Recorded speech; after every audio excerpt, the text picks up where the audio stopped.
eh, me presento. Ahorita ya va a ser hora de iniciar la- las ponencias que tenemos en esta mesa.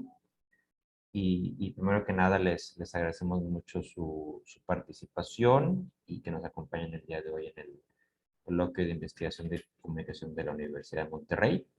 Y si han tenido oportunidad previa de estar en, en alguna otra mesa o una conferencia de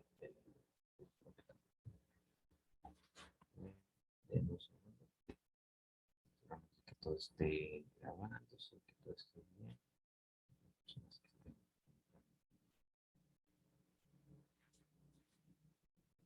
Vamos a darnos unos 2 minutitos y ahorita arrancamos.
Perfecto. Muy bien. Y siendo las 2:31, vamos a dar inicio a la mesa del día de hoy. Entonces, buenos días, buenas tardes, mejor dicho, a nombre de los organizadores del sexto coloquio de investigación en comunicación que organiza el Departamento de Cine y Comunicación de la Universidad de Monterrey, les damos la más cordial bienvenida a los ponentes asistentes de esta mesa de trabajos de estudiantes de posgrado 1. Quiero agradecer a todos presentes por acompañarnos y en especial a los ponentes por contribuir al enriquecimiento de este encuentro de investigación de comunicación. Yo me presento, soy el maestro César Cosillo, soy catedrático de la Universidad de Monterrey, justamente en el Departamento de Comunicación y Cine, y tendré el gusto de coordinar esta mesa de ponencias que tenemos 4 para el día de hoy. Voy a leer un pequeño disclaimer justamente para fines prácticos de esta grabación. Al ingresar a la presente sesión de la UDEM, los participantes entienden y aceptan que sus datos personales y o de imagen podrán ser divulgados por la Universidad de Monterrey para los fines aquí descritos. La sesión será grabada y almacenada para conformar un repositorio que servirá para futura consulta y referencia. También podrá ser difundida por la Universidad de Monterrey para fines informativos, administrativos y otros relacionados con la promoción por parte de la universidad. Toda la información compartida tiene carácter confidencial, por lo tanto no podrá ser transmitida, grabada ni divulgada en ninguna forma a ningún tercero. Las opiniones expresadas en esta sesión son responsabilidad de cada participante. Muy bien, y también, bueno, en esta sesión se presentarán 4 ponencias que se estarán desarrollando en temas de estudiantes de posgrado. La sesión de este panel será de la siguiente manera. Ustedes, los ponentes, tendrán 15 minutos para presentar su ponencia. A los 13 minutos abriré el micrófono y les indicaré que les quedan 2 minutos y a los 15 minutos les daré un aviso final. Será hasta el término de todas las ponencias de estas 4 que tenemos programadas, que ofreceremos una sesión de preguntas y respuestas para cada una de las ponencias y expositores que estarán con nosotros el día de hoy. Y será de acuerdo al orden de las ponencias. Muy bien. Entonces, con esto vamos a iniciar con la primera ponencia, cuyo título es Un significante variable en el discurso del presidente López Obrador, los conservadores y el conservadurismo, la cual es presentada por Alejandra Patricia de Alba Moreno Ballesteros, de la Universidad Nacional Autónoma de México, Aquí está con nosotros, así que muchas gracias, Alejandra. Adelante, puedes comenzar. Muchas gracias. Buena tarde. Voy a poner la presentación. Bueno, yo soy Alejandra de Alba, estudio el doctorado en Ciencias Políticas y Sociales con orientación en Ciencias de la Comunicación en la UNAM. Y bueno, mi trabajo va relacionado con este significante que considero variable, no vacío como lo considera la CLO. Y el estudio de caso es el conservadurismo y los conservadores en el discurso del presidente. De inicio, recordemos que la CLO considera que la unidad del grupo está dada por demandas, que son unidades menores, que es la insatisfacción de las personas en contra de algunas medidas gubernamentales. Estas demandas son particulares y participan en un juego de diferencias, son diferentes todas las demandas, ¿no? de cada persona.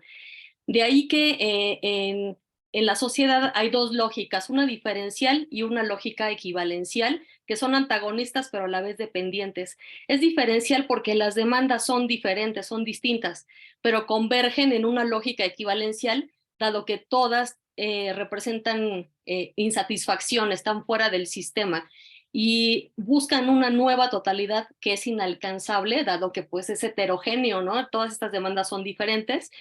Entonces se estructuran dinámicamente a partir de la nominación. La CLO dice que en los populismos de izquierda o de derecha hay un lenguaje impreciso y fluctuante que opera performativamente en una realidad heterogénea. De ahí que se divide el escenario en dos espectros que son antagónicos, para lo cual se requiere de significantes vacíos y flotantes. El rol articulador lo conseguirá el significante que responda al contexto histórico. ¿Qué queremos decir con significantes? Palabras, frases, objetos de discurso que se utilizan discursivamente para lograr cierta unidad. El sentido de estos significantes proviene de una cadena discursiva en que se inscriben. Tienen una naturaleza polisémica, son ambiguos y movibles según la CLO. En el caso de nuestro estudio, tratamos los significantes vacíos. Dice la CLO que estos tienen un rol articulador y condensador, no son lógicos ni referenciales, provienen del proceso discursivo afectivo y performativo, condensan un campo antagónico, representan la cadena equivalencial y sus fronteras, tienen un papel emergente, posibilitan la inteligibilidad en un juego de identidades diferenciales. Como elementos particulares tienden a vaciarse de contenido, provienen de esta cadena equivalencial de la que hablábamos. Son parte del exterior, no son una diferencia dentro del interior, lo cual genera una demonización por parte de la población que es responsable de la falta de cohesión. El rechazo a la entidad excluida genera equivalencia en las diferencias, esta tensión es insuperable. Entonces, para significar esa totalidad a la cual no se llega, se recurre a la representación y al afecto y a un elemento retórico para construir una identidad. Pasamos de lo figurativo a lo literal. Entonces este proceso lo llama catacresis. Impera aquí la sinécdoque, en donde la parte representa al todo. La lógica dialéctica o semiótica no establece un papel de particularidad al representar el todo. Entonces, la elección del significante de esta palabra o de esta frase depende de factores afectivos, como en la nominación y en la metáfora. Esto contribuye a la construcción de una identidad popular, ¿no? El papel semántico es representar la totalidad ausente, no un contenido conceptual o literal, ¿no? Entonces, de este significante vacío. Sin embargo, encontramos un déficit. Si bien es útil para el estudio de entidades discursivas que contribuyen a la construcción de una identidad popular, es cuestionable este vacío. La CLO dice que el potencial articulador y condensador del campo antagónico está a cargo de este significante, lo cual es resulta lógico, ¿no? Pero la tendencia al vacío proviene de la imposibilidad de representar la totalidad, pues la tensión entre la equivalencia y la diferencia es insuperable. Sin embargo, Urbinati sostiene que el espíritu del populismo es el antisistemismo. Entonces, la parte de que el argumento representa el todo resulta equívoca, ¿no? Porque en el populismo el pueblo no representa el todo, sino encarna una sola parte, la parte auténtica, la que merece gobernar, contra la parte excluida. contra la que no es auténtica. El pueblo es una entidad con sentido social y sustantivo, no la clase política ni las élites. No están incluidos. Como es antisistémico, no están incluidos las élites ni la clase política. En el poder, el gobernante encarna la expresión del pueblo, no lo representa. El pueblo bueno. El populismo no apela a una totalidad, sino a la parte legítima, a la gente común y corriente que está de acuerdo con el líder. Surge el populismo a partir de los déficits de la democracia. Se alimenta de la democracia, pero puede llegar a desfigurarla. Los obstáculos que enfrenta este populismo son entidades que intervienen en la relación directa entre el líder y el pueblo bueno, es decir, medios de comunicación, entidades, líderes de opinión, instituciones que no concuerdan con la posición del líder. Rosan Ballón concuerda con esta visión del populismo, que dice que es una democracia límite que posibilita la emergencia de populismos como una democracia simplificada que puede autosabotearse. Confronta antagónicamente a nosotros contra ellos, ¿no? Y si recurrimos a Hannah Arendt, donde dice que en la modernidad el poder se oculta detrás de sí mismo, se disfraza de autoridad, es un poder sin autoridad, dice Hannah Arendt, dado que se pierde la libertad. ¿Y en qué consiste la libertad? En reconocer la pluralidad a los otros. Hay un pensamiento único. Entonces tiende a convertirse en soberano y puede tornarse injusto y arbitrario, de ahí los peligros, ¿no? Delgado dice que la anatomía del populismo se devela en el examen del poder soberano que lo funda, eso es importante estudiarlo. Y en el populismo, esta fundación de la autoridad la forma un poder supremo, absoluto, indivisible, indiscutible, que se autoriza a sí mismo. Otras reflexiones que nos llevan a refutar este significante vacío es que esta dialéctica antagónica atraviesa el discurso. Entonces, quienes son parte del sector auténtico y del excluido no siempre son los mismos. El mismo Laclau percibe esto cuando explica que la aparición del significante vacío en la escena discursiva es contingente, depende de factores históricos y de los entornos. La política es un juego de la vida en el que se tejen alianzas, acuerdos y desacuerdos. Entonces se puede pasar del lado oscuro al lado positivo de acuerdo con la percepción de quien califica, que en este caso es el líder, ¿no? También nos vamos con Lakoff, desde la psicología lingüística, a saber, bueno, él plantea la eficacia de construir una línea discursiva con lenguaje coherente que exprese valores, sentimientos y los asuntos en juego. Entonces, subraya la utilidad de nombrar, de encuadrar denominaciones en marcos referenciales y conceptuales. Y Laclau dice que esos significantes vacíos no se fundamentan de forma lógica o referencial, aunque sí coinciden, en decir, hablar del elemento emotivo que interviene en esta construcción discursiva, ¿no? Dice Lakoff que al usar palabras se activa un marco o colección de marcos y los fines políticos pueden requerir que estos marcos se modifiquen y que cambie el lenguaje. Los marcos se vinculan con conceptos de naturaleza metafórica. Las metáforas se consolidan como marcos, dice Lakoff, ¿no? Los marcos que intervienen en toda nuestra vida cotidiana. Entonces, otra situación que es importante destacar de Lakoff es que entre las estrategias discursivas, si se conserva la fuerza de un marco, pero no es congruente con los hechos, se ignorarán los hechos y prevalecerá el marco si este marco se reitera. Estas palabras, frases o significantes son reiterativos.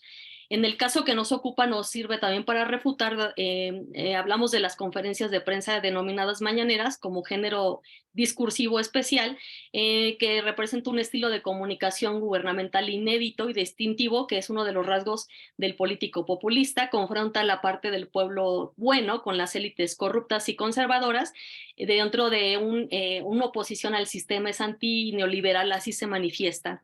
El lenguaje, la actitud y el estilo son rasgos de los actos populistas. Prevalece el antielitismo, la exaltación del pueblo y la exclusión de los otros. Y consideramos dentro del perfil del presidente, el presidente comunicador, que arrebata el protagonismo a los medios de comunicación y capitaliza su exposición. Es decir, combate esos obstáculos de los que hablábamos, que intervienen en la relación directa entre el líder y el pueblo bueno. Y bueno, nos referimos a el conservadurismo y los conservadores, especialmente en el tercer año de gobierno, dado que fue la palabra más usada por el presidente en las mañaneras. Consideramos esta entidad discursiva como un significante que varía, es variable. Su sustento es la metáfora del héroe liberal contra el villano conservador. Potencia entonces el rol articulador y condensador del campo discursivo antagónico y se pone en marcha este potencial, ¿no? La intención es crear y recrear un marco de referencia conceptual respecto al adversario que combate el presidente, ¿no? Que ha combatido y que sigue combatiendo. Sin olvidar, perdón por el ruido, sin olvidar las connotaciones que tiene el conservadurismo en el país, ¿no? Más allá del contexto histórico internacional, la pugna entre liberales y conservadores, cómo se ha construido esta pugna desde la historia oficial como fuerzas contrarias que confrontan a los villanos con los héroes, ¿no? Sin embargo, Galeana dice que ambos querían prosperidad, estabilidad económica en un sistema precapitalista después de la independencia de México, ¿no? Vemos entonces en el estudio que se ha creado desde la historia oficial un perfil que no atiende a la complejidad de los personajes y de los momentos históricos, es decir, que no se asumen como tendencias liberales y conservadoras, ¿no? De ciertos personajes, sino que se les encasilla de forma maniquea como liberales o conservadores, villanos y héroes, cuando es muy complejo hablar de momentos históricos y así como de personajes, más bien tienen tendencias, ¿no?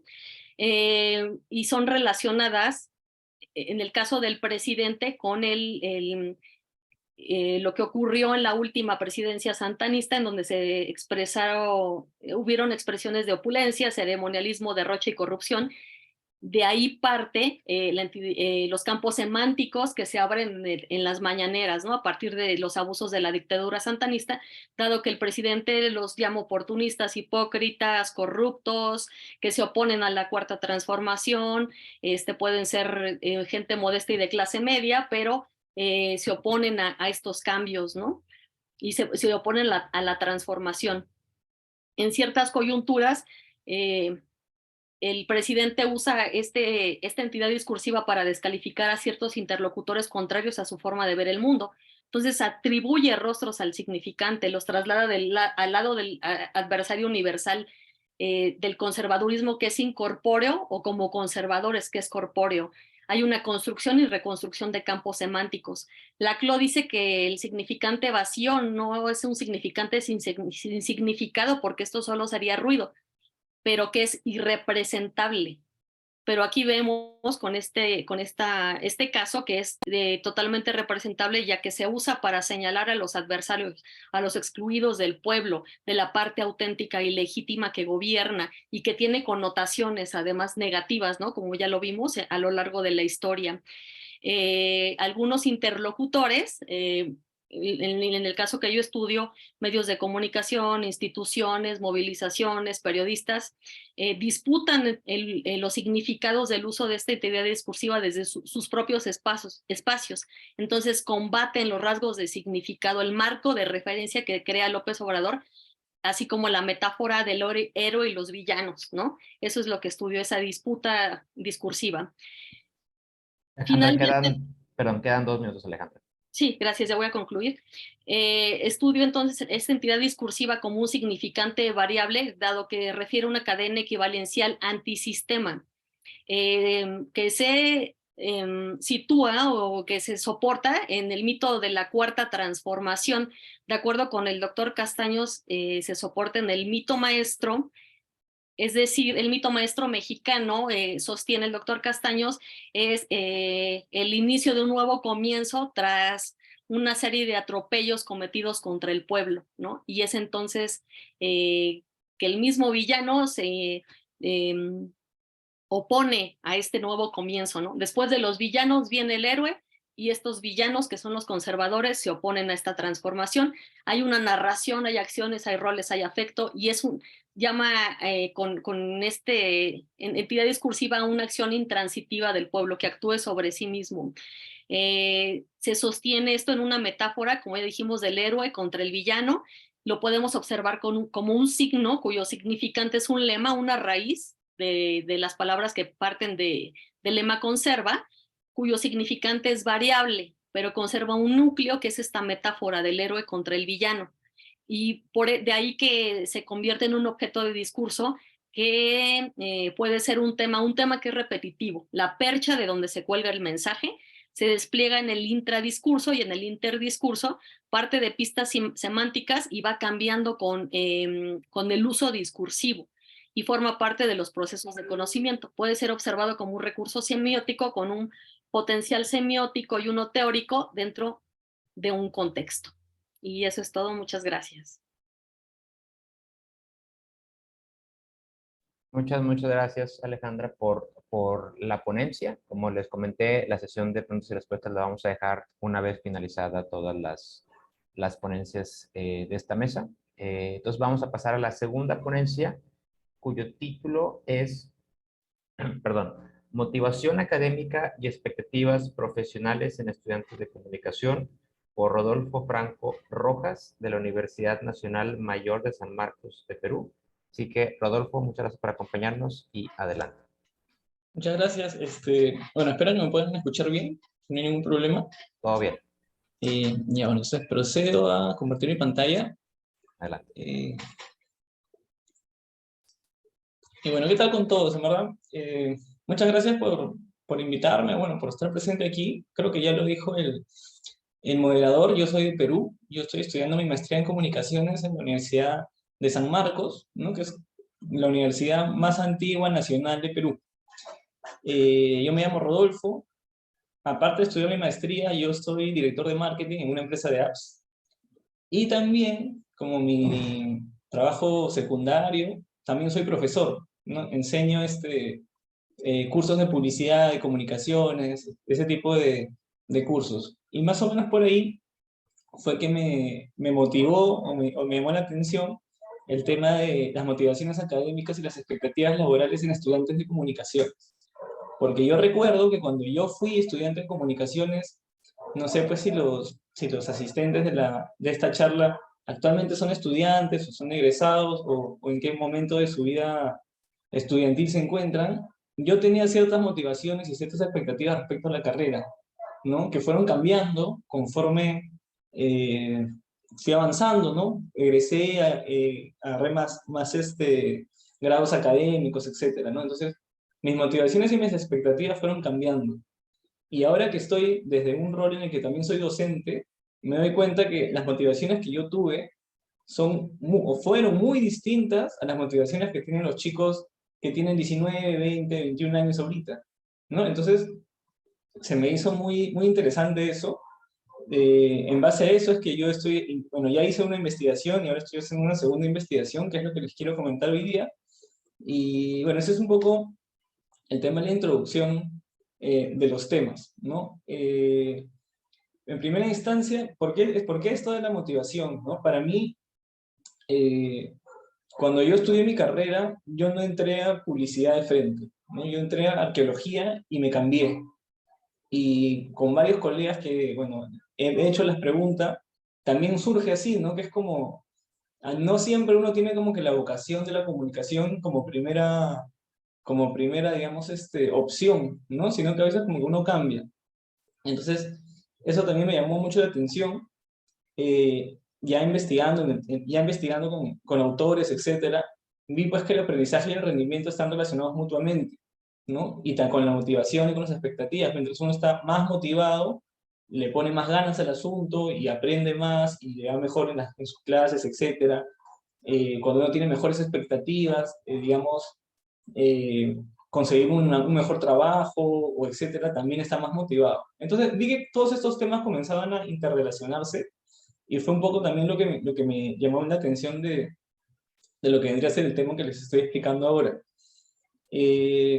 Entrando un poco muy ligeramente al tema teórico, porque en 15 minutos, en verdad, bueno, menos, tengo un temporizador acá por si acaso, César, no te preocupes. No podría ahondar profundamente en toda la teoría que vendría a ser el sustento de las investigaciones. Solo puedo decirles que tenemos estos autores, que son dos. Uno es Deci Ryan, que ellos postularon una teoría de la autodeterminación ya hace 30 y pico, casi 40 años, ¿no? En 1965 ellos lanzaron la primera versión de esta teoría y después, a partir de ahí se han convertido en uno de los autores más citados de la psicología y las ciencias sociales, ¿no? Entonces, básicamente, si uno quiere trabajar algo relacionado a la motivación, no solo de comunicaciones, sino de cualquier carrera, tienes que entrar a ver lo que es Deci Raine. Y la teoría de la autodeterminación propone que hay principalmente dos tipos de motivación. La motivación extrínseca, ¿no? Que son factores externos a ti. Por ejemplo, voy a hacer algo porque voy a ganar dinero, voy a hacer algo porque si no lo hago, a mi familia, me voy a pelear con mi familia, etcétera, ¿no? Cosas extrínsecas. Y la motivación intrínseca, que se asocia a factores internos, ¿no? Voy a hacer esto porque me gusta, porque me siento bien haciéndolo, obtengo gratificaciones que no son necesariamente monetarias, ¿no? Sino más como emocionales. Entonces tenemos estos dos tipos de motivaciones y la idea de la investigación es encontrar de los estudiantes de comunicaciones cuáles son tanto sus motivaciones extrínsecas como intrínsecas para seguir la carrera.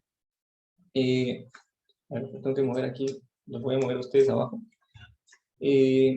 Al momento de plantear la estructura, lo que vendría a ser digamos, la herramienta de medición, ¿no? Yo tengo en cuenta estos 4 factores, ¿no? En un estudiante de comunicaciones que acaba de elegir su carrera, está en los primeros ciclos, ¿no? Esto es como algo que se va a enfocar, mi muestra que se enfoca en lo que vendría a ser chicos de primeros ciclos de la carrera, ¿no? Primero, ¿cuáles eran sus motivaciones intrínsecas, ¿no? ¿Qué les gusta hacer, ¿no? ¿Por qué consideran que la carrera de las comunicaciones los va a hacer felices por alguna forma?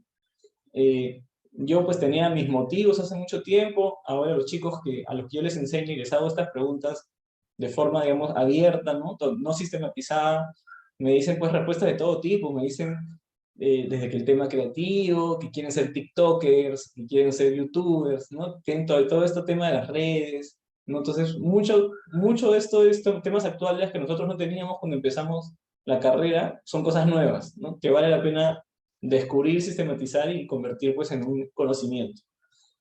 También tengo el tema de la motivación extrínseca, ¿no? Por ejemplo, cuando yo estudié, mis papás no tenían muy claro qué hace un comunicador, qué hace un publicista, ¿no? Como tengo entendido que ahora los papás no tienen muy claro de qué vive un TikToker, ¿no? De qué vive un creador de contenido, que en verdad, o de qué vive un redactor creativo en una agencia de publicidad, ¿no? Igual dentro bueno, no sé cómo le llamarán a estos trabajos en México, pero esos son los términos que usamos en Perú. Pero, por ejemplo, a ver, ¿cómo podría explicarlo?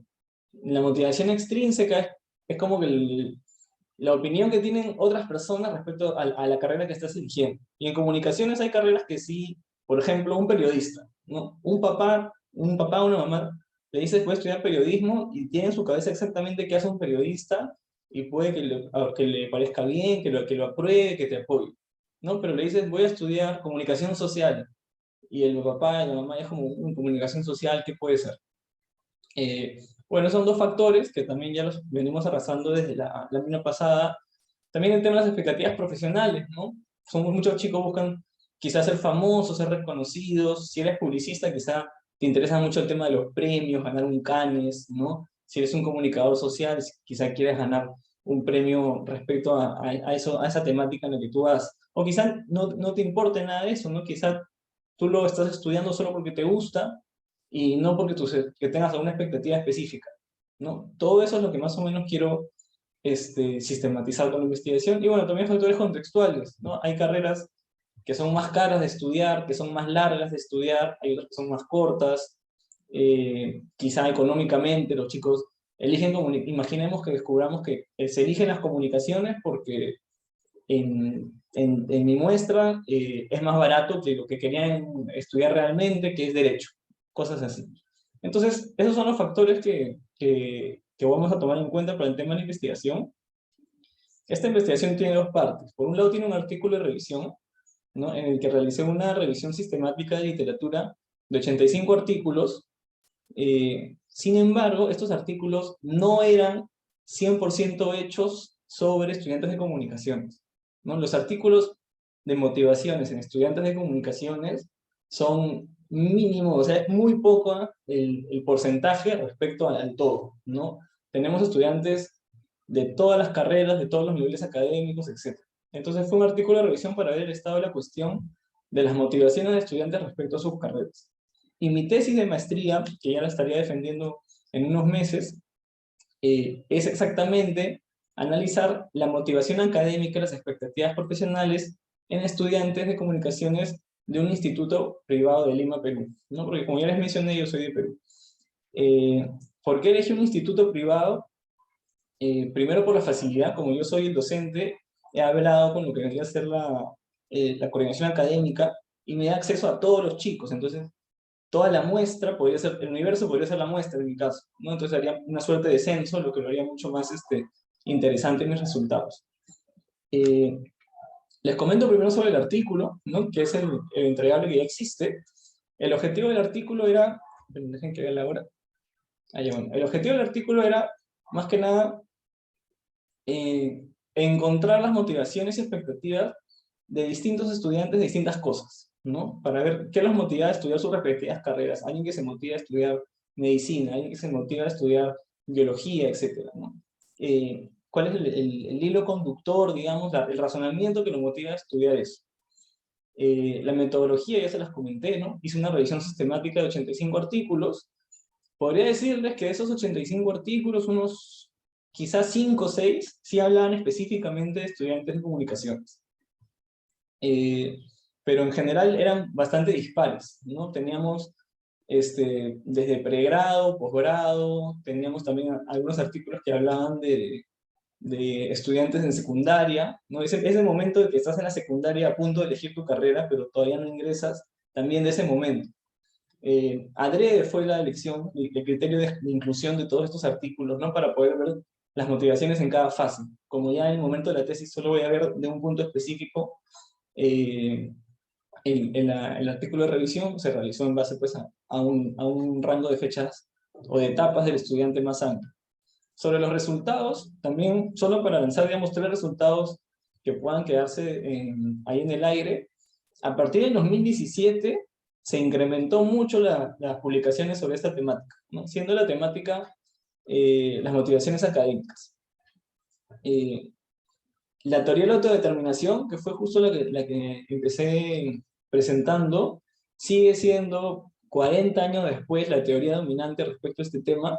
De todos los artículos, de los 85 artículos, el 36,84 lo citaban, ¿no? De una forma u otra, y los que no lo citaban, citaban a una persona que lo citaba a Desi Ray, ¿no? Entonces siempre está ahí muy presente el tema de la teoría de la autodeterminación y la motivación intrínseca y extrínseca.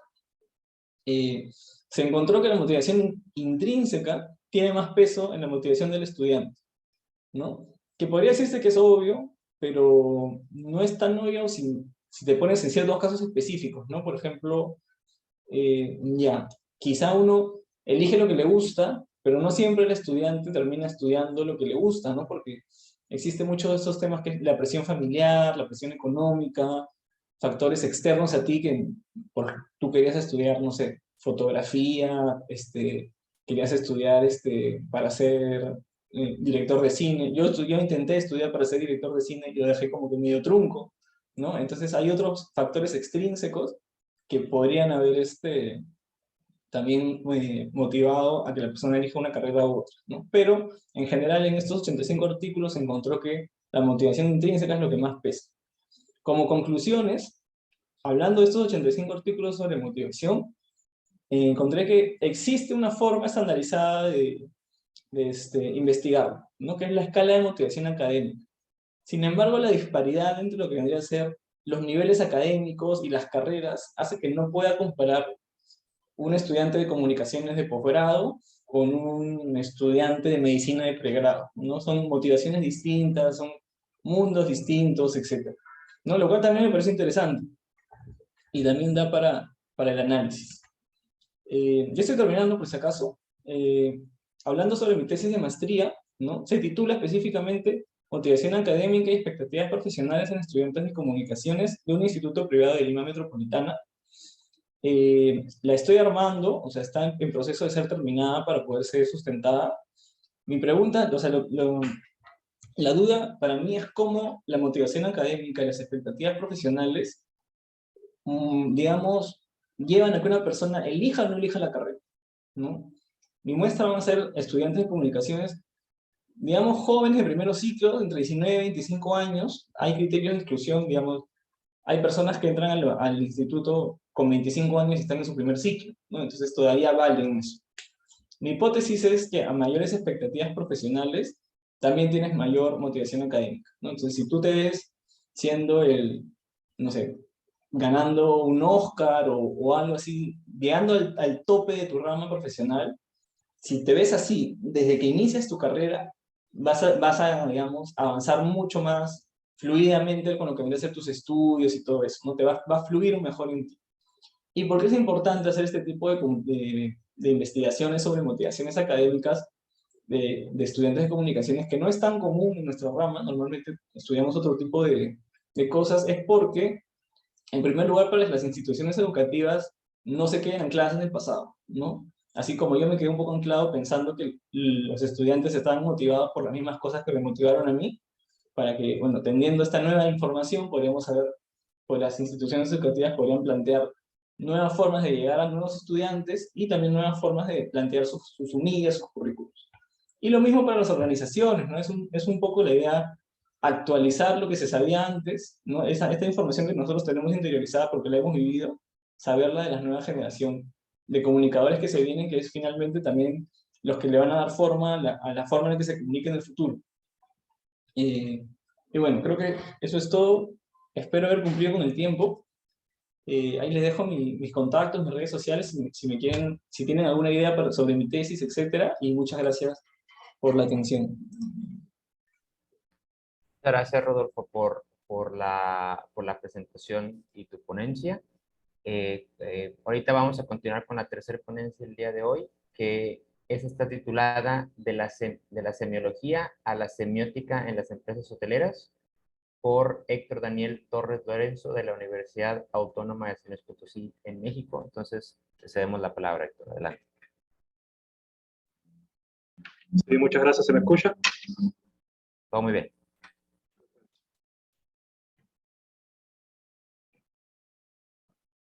¿Se ve la pantalla bien? Ahí apenas está compartiendo. Listo. Perfecto. Sí, muy buenas tardes, moderador, nuestros compañeros acá presentes.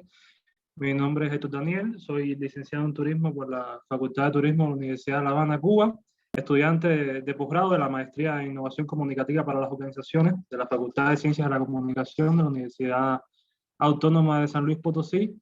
Y bueno, mi ponencia se titula De la semiología a la semiótica en las empresas hoteleras. Y como autor, quien les habla, licenciado Daniel Torres Lorenzo.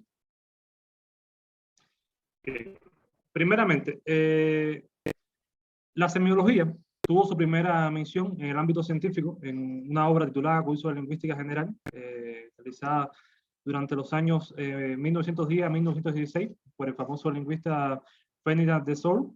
Y bueno, ahí habla de la lingüística, ¿no? De la semiología como que se apoya en el lenguaje como un medio de producción para el sentido y la comunicación, basado siempre en oposiciones agrupadas, lenguaje, habla, significante, la imagen acústica, el significado, que es el concepto, el sigmamático, que son las relaciones lineales, y la asociativa, que son las relaciones de sustitución. En primera instancia, la semiología lo ubicaron dentro del campo disciplinario de la lingüística, y bueno, a medida que con su devenir, ¿no? Como en sus estudios, uno de sus principales teóricos fue el francés Roland Barthes, que hablaba, ¿no? que la semiología tiene tres niveles de mensaje, que es el mensaje lingüístico, el mensaje icónico codificado y el mensaje no codificado. Y también aporta una nueva variable de oposición, que es la denotación y la connotación. Este estudio de Roland Barthes fue dado a partir de la publicidad, de un análisis de la publicidad de la pasta Pansini, y bueno, y ahí fue donde hizo estos aportes. Roland Barthes, ¿no?, habló de que los textos connotan significados que sobrepasan la idea literal de estos. Primeramente habló de la notación como un primer nivel de significación y después de la connotación como un segundo nivel de significación, derivándose de esto la ideología, que no es más que una función de naturalización que establece los valores y creencias y manifestaciones culturales dentro de un ámbito cotidiano, o sea, hacerlo de forma frecuente. Posteriormente, después, a medida que fueron pasando los años, Fabry en 1973 hablaba que la semiología, ¿no?, se transforma en semiótica y determina el sentido de los mensajes en la manera de comunicar. Después Fabry, en conjunto con Humberto Eco, en 1978, habla de una transición de la semiología de los signos a la semiología de los textos. Y es así, de esta forma, que la semiología, ¿no?, se la asocia con el entorno de procesos referentes a la construcción de los significados, al lenguaje, a aquella representación de lo simbólico, mientras que la semiótica se relaciona como una disciplina regida por la subjetividad, ¿no?, del pensamiento humano, hablando más bien de la interpretación del ser humano a los significados y a la creación y transmisión del conocimiento. Hay algunos autores que hablan de que son términos sinónimos, otros hablan que son términos similares pero diferentes. Bien, la ponencia tiene como una premisa preliminar, ¿no?, la correcta gestión de la semiótica en las empresas hoteleras como un factor clave en el éxito de este tipo de organización. Como pregunta de investigación, ¿cuáles son los elementos semióticos de una empresa hotelera? Y, bueno, fundamental de manera general los elementos semióticos de las empresas hoteleras. La ruta metodológica que se siguió para esta ponencia, bueno, es una revisión de la literatura con un enfoque cualitativo y un alcance exploratorio descriptivo. Bien, dentro de esta revisión, ¿no?, se encontró que la semiótica en las organizaciones viene dada, ¿no?, o se estudia de diferentes disciplinas de las ciencias sociales, como puede ser la antropología, la pedagogía, la psicología o la sociología. En el caso de la comunicación, específicamente en la comunicación organizacional, esta disciplina, ¿no?, tiene como objetivo la búsqueda del sentido de la organización y complementa también la observación de los diferentes niveles de diálogo, discursos y la realidad cotidiana dentro del entorno organizado. Igualmente, la organización se concibe como un espacio de creación y reproducción de los signos, que esto conlleva, ¿no?, a que se apoye a la hora de recrear todos esos procesos de significación que existen dentro de las organizaciones, que vienen dados por una serie de factores. También se fundamenta o se concibe el lenguaje organizacional que se utiliza en los distintos espacios organizados. Y, bueno, también ayuda a la división de las competencias dentro de una organización. Bien, primeramente, ya enfocado más bien la semiótica organizacional dentro de las empresas hoteleras, primeramente hay que hablar del elemento transformación. Este elemento transformación hace que el signo original se transforme a otros signos que más o menos llevan el mismo significado, pero cambian la esencia. Por ejemplo, me explico. No utilizo la imagen por no tener permiso de acceso a ella, pero uno de los ejemplos es con el logotipo de Iberostar Hotel, en una cadena española muy reconocida en el mundo de la hotelería, que pasó a transformarse del signo amarillo que utilizaban en su estrella a distintos colores. Estos colores vienen representados para diferenciar los distintos tipos de hoteles que ellos tienen. También utilizan un color verde, por ejemplo, para hablar de compromiso que tienen con la sostenibilidad ambiental, de ahí la importancia, ¿no?, de esa transformación de los signos. También la organización, ¿no?, se concibe la organización hotelera se concibe también como un signo que tiene dos elementos muy importantes: el significante, que es la representación material adoptada por el signo, y el significado, que es el concepto representado. Otro ejemplo puede ser la cadena hotelera Accor, una cadena francesa muy prestigiosa, que, por ejemplo, tiene como su logotipo, tiene una representación material, o sea, de forma externa, hacia el público externo, como transmitiendo valores de los viajes, de la importancia de los viajes, de la identidad que ellos conciben en cuanto a la elegancia, en cuanto a distintos estereotipos que de alguna forma u otra los posicionan como una empresa referente dentro de la hotelería. Sin embargo, las personas lo atribuyen, o sea, ese concepto lo representan como un factor que determina su prestigio, su posicionamiento dentro del sector hotelero. También dentro de la revisión, ¿no?, se habla de las diferentes tipologías de signos de las empresas hoteleras, como puede ser, por ejemplo, los gafetes, que casi siempre tienen algún sello identitario que diferencia una empresa hotelera con respecto a otra. Los iconos que se utilizan también siempre tienen una relación muy directa, ¿no?, con la identidad corporativa, por así decirlo, de las empresas hoteleras. En el caso de la señalética ocurre prácticamente lo mismo, ¿no? Guarda mucha relación.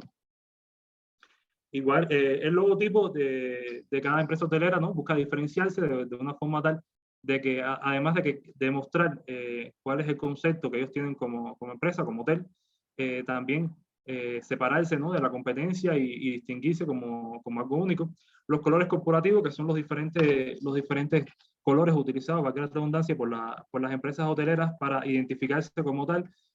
Por ejemplo, la Marriott Hotels International, de empresa hotelera norteamericana, utiliza el color rojo en casi todos sus uniformes, y eso lo diferencia con respecto de otras empresas similares, como puede ser Hilton, etcétera. Y también, bueno, el caso de los signos indexicales, que viene dado por distintas tipologías, ¿no?, de los signos que se puedan en empresas hoteleras, como puede ser el reconocimiento de un trabajador por su destacada labor durante un mes, o puede ser también una llamada de atención, puede ser también una reunión, puede ser un discurso, por así decirlo, dentro del ámbito organizativo.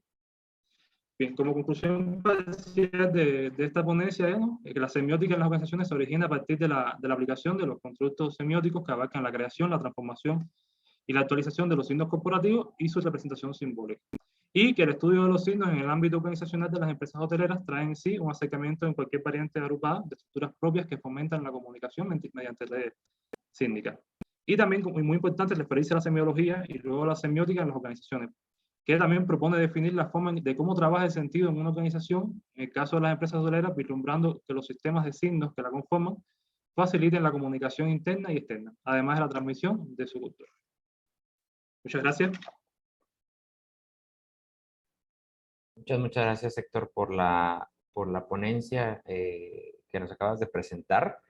Ahorita vamos a acabar la mesa con estas 3 ponencias, y entonces vamos ahora sí a dar espacio a la sesión de preguntas y respuestas para cualquiera de los ponentes y las ponentes que te presentaron el día de hoy. Para organizarnos de la mejor forma, les pido que puedan levantar la mano aquí en el chat, en la plataforma de Zoom, y una vez que les dé la palabra pueden abrir su micrófono y hacer la pregunta correspondiente. Entonces, adelante.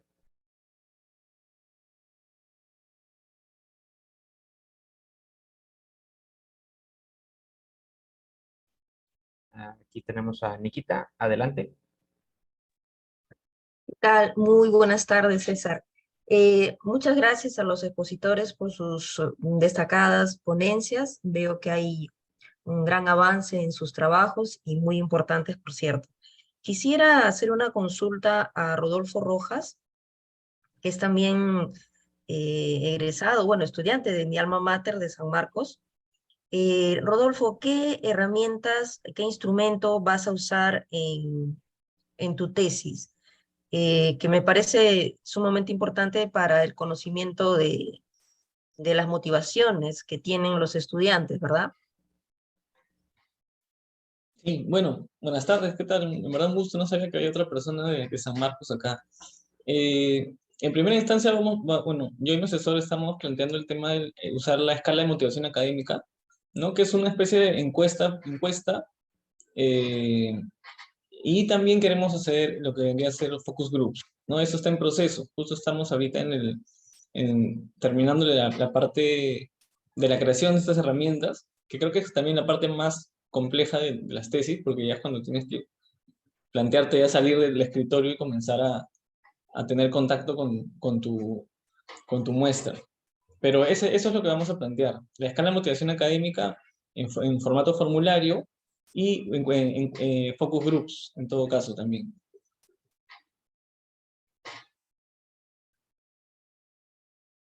Muchas gracias por tu respuesta.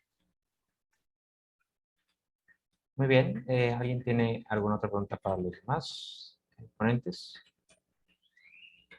Aquí Kylie pregunta, yo creo que esta pregunta va para los tres. Dice, perdón, para entender el contexto de las investigaciones, ¿cuál es el año en el que comienza cada una de ellas? Entonces, si quieren, empezamos por orden de participación. Si quieres, empezamos contigo, Alejandra. Sí, bueno, yo estoy en el 4º semestre del doctorado. Me faltan otros cuatro semestres.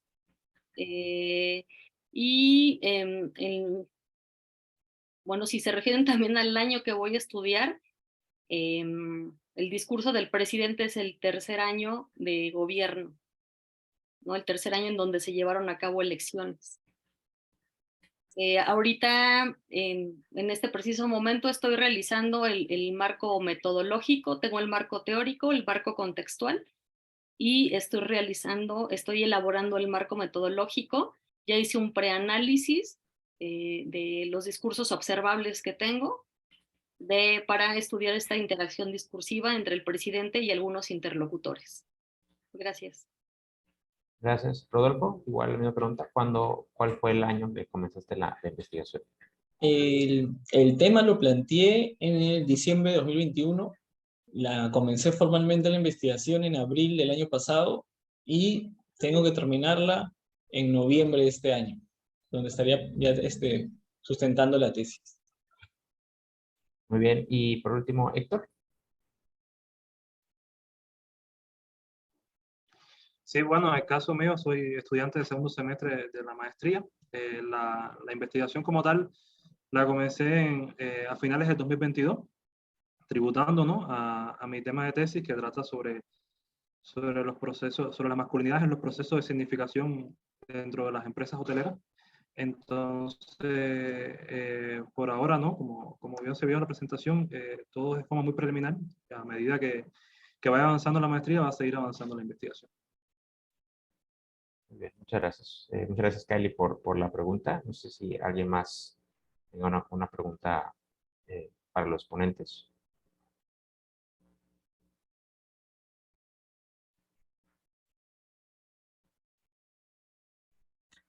Si no, la verdad se me hicieron muy interesante. Yo sí tengo una pregunta para cada uno de ustedes y si tengo oportunidad de ser moderador y asistente y preguntador para esta ocasión. La primera es para ti, Alejandra.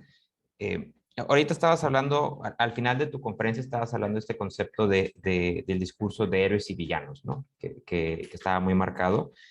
Y luego en un momento también mencionaste incluso incluso mencionaste hasta Santana, si no me equivoco, ¿verdad? Estoy en lo correcto. Entonces, se plantea mucho que esta nueva presidencia, ahorita que hablabas de las mañaneras, ¿no?, que es un nuevo tema de comunicación política, si dentro de a lo mejor de una investigación previa o de la comparativa o dentro de todo lo que has estado informándote, si esto es algo como muy novedoso en cuanto al discurso o es algo que simplemente es como una evolución de otro tipo de comunicación dentro del ramo. Sí, como planteé, bueno, en el populismo, el discurso populista parte precisamente de este antagonismo, ¿no? Estamos tratando de configurar este gobierno de corte populista, con un discurso populista que precisamente se sustenta en este antagonismo. En la tesis de maestría me refería al estudio del objeto de discurso, la mafia del poder, que utilizó el ahora presidente mexicano durante la campaña presidencial del 2018 para llegar a ser presidente, ¿no?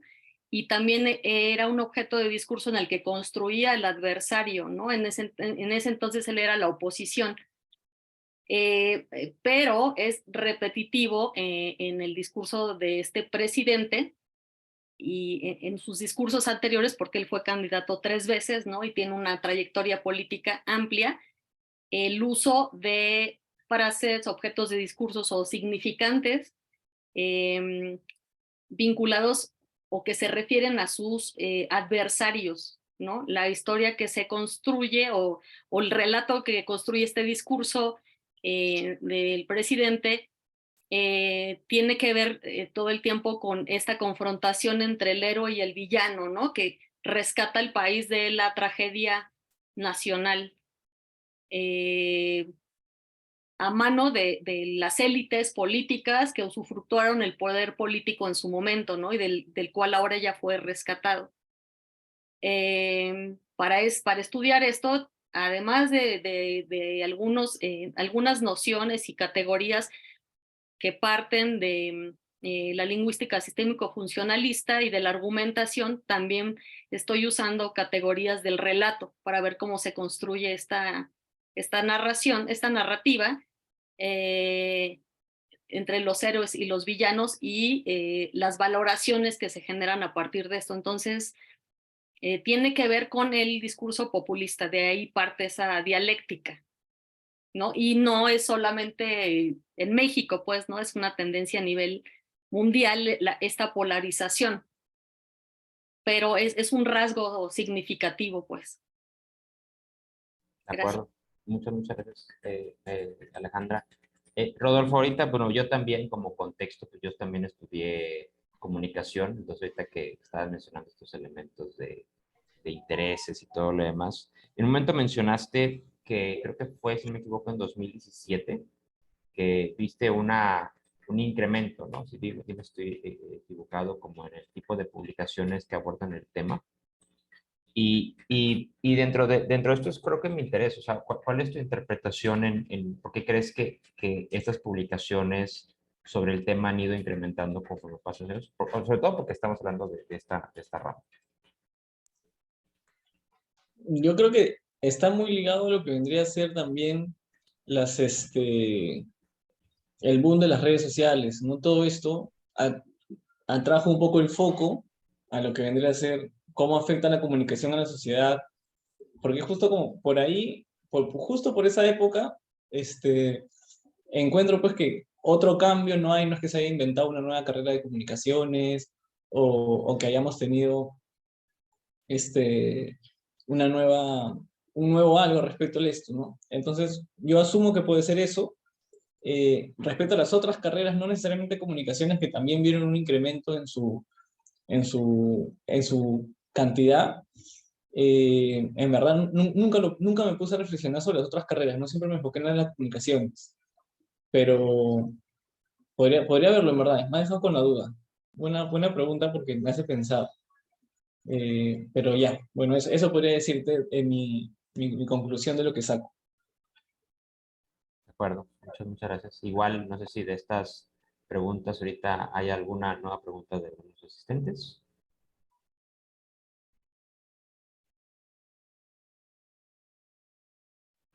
Bueno, si no, yo por último contigo, Héctor, que estabas mencionando de estos temas de semiología y semiótica. Ahorita al final estaban mencionando 3, que ahorita la verdad no apunté bien cuáles son, pero me acuerdo que eran los colores y eran definiciones como una imagen del diploma. Ahorita disculpa que no me acuerdo bien cuál es el término que utilizaste.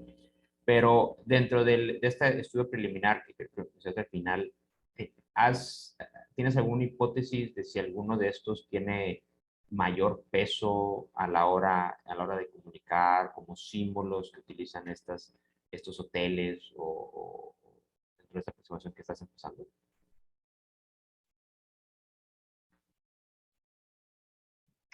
Sí, a ver, sobre todo a raíz de que se ha visto la actividad hotelera como una actividad que primeramente fomenta de alguna forma la explotación, por así decirlo, o sea, que es un trabajo duro, igualmente que afecta al medio ambiente. Entonces, todo este proceso de transformación de los signos, por así decirlo, trata como de recrear o de alguna forma posicionar a estas empresas hoteleras con una idea, por así decirlo.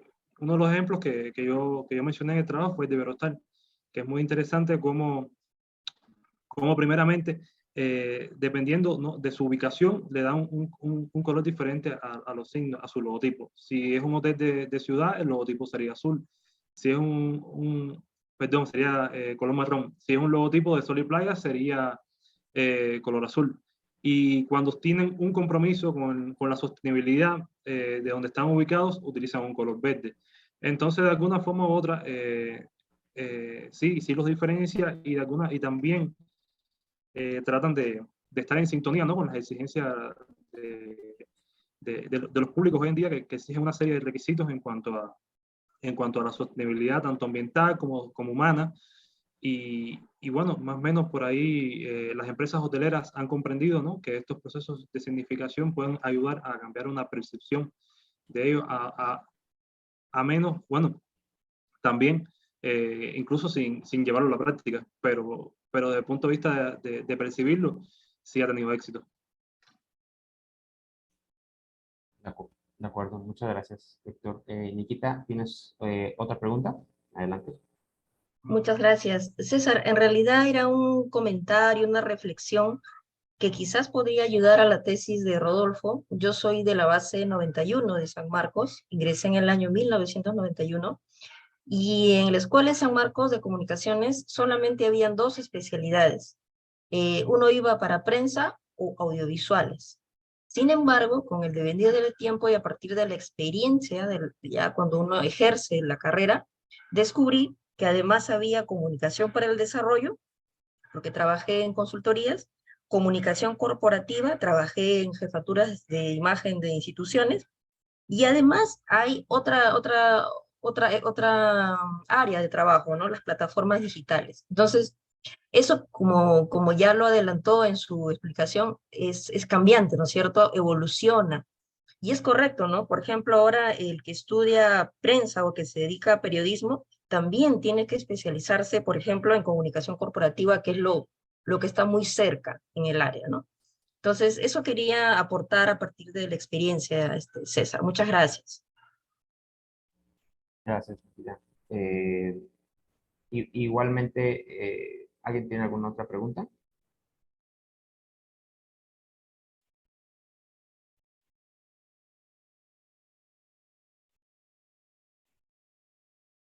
Muy bien, de acuerdo. Entonces, si no quedan más preguntas, entonces vamos a dar por terminada esta mesa de ponencias. Entonces, a nombre del coloquio del Departamento de Cine y Comunicación, perdón, de la Escuela de Educación y Humanidades de la Universidad de Monterrey, agradecemos a todas y a todos su presencia y participación en esta mesa.